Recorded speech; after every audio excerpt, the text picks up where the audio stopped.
In this video, you'll learn how to claim a voucher in Binance. By following the steps outlined, you will successfully redeem your voucher and understand how to utilize it effectively within the platform. Begin by logging into your Binance account. Once you are signed in, navigate to the profile section, which is typically located in the upper right corner of the homepage. This area contains various options related to your account settings and preferences. Next, look for the option labeled Reward Center or My Rewards. Clicking on this will direct you to a section that displays all available vouchers.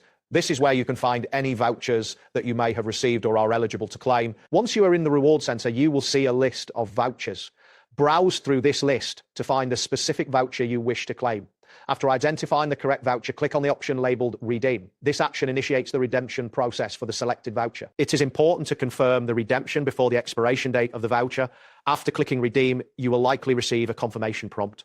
Ensure you read any terms and conditions associated with the voucher before confirming the redemption. This helps avoid any misunderstandings about how the voucher can be used. After successfully redeeming the voucher, you should check your wallet or bonus section within Binance.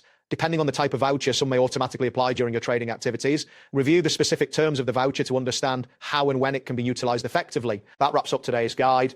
Thanks for watching and catch you in the next tutorial.